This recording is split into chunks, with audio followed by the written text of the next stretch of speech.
This presentation is going to give you an opportunity to take a look in the rearview mirror at the consumer technology developments that have paralleled the growth of the education technology in public schools. Back in the old days, that would be the early 1990s, most of the technology we found in schools were in the back offices handling business functions. Few machines in a school were networked, and there was certainly no internet being used to support instruction in K-12 education. So the first major consumer technology event we're going to consider is that of Amazon. There was a point when for many people that was simply a river in South America. But once it was launched in 1995, it completely changed the way you thought about buying a book, and eventually the way you thought about buying many consumer products. It literally transformed the way we shop. By 1996, there was great interest in determining if there was a way to bring the power of the Internet into education. Thus, the E-rate legislation was passed, and its impact is still being felt in public education today. The work of the CEO Forum took place in the late 1990s, and their final report was issued in 2001. The previous reports had dealt with important areas like hardware, connectivity, professional development, and the integration and use of technology to support learning. In fact, the recommendation from that third-year report on professional development suggesting that 30% of a technology budget should be invested in professional development is still good guidance today. These reports also included the famous star charts that allowed an individual school or district to examine where it fell along the continuum of technology integration. All of these innovations led to the need for the United States Department of Education to release its first National Education Technology Plan in 2000. This plan was particularly focused on helping teachers and students gain the skills they needed to use these new tools.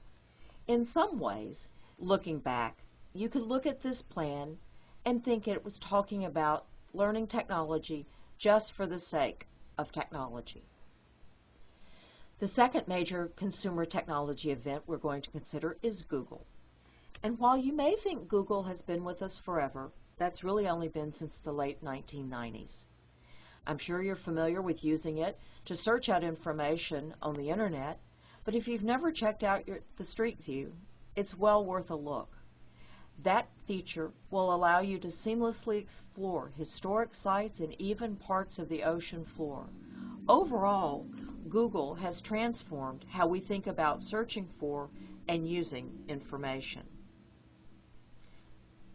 By 2004, there was the need to create a second National Education Technology Plan, and this one was unique in the amount of student input that was collected through extensive focus groups and information from speak-up surveys.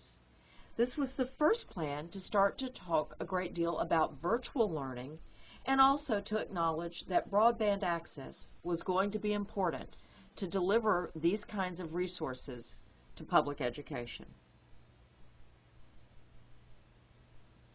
The third big tech event is one that has become a daily part of so many people's lives, and that's Facebook. It's experienced astronomical growth, and in fact, the growth amongst the age 65 and older crowd has been some of the fastest in recent years. What Facebook did for all of us was literally change the way we think about communicating with one another and connecting with various people in our lives. So exactly what kind of impacts have things like Google, Facebook, and Amazon had on the public? We've created consumers who expect to be connected to their work and to shopping, to be able to find information at the touch of their fingertips, and to stay in touch and communicate in different ways. And it's no surprise that educators want to capitalize on those same innovations and use them to support their students.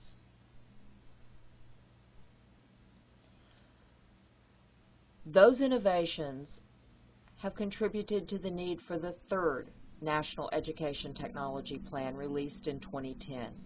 And while the plan doesn't talk about shopping or Facebook or Google in specific ways, it does talk about how to capitalize on the very kinds of things that those consumer innovations have led the public to expect. The remainder of this class is going to take a look at this plan and how it intersects with teaching and learning and the decisions that school board members will be facing.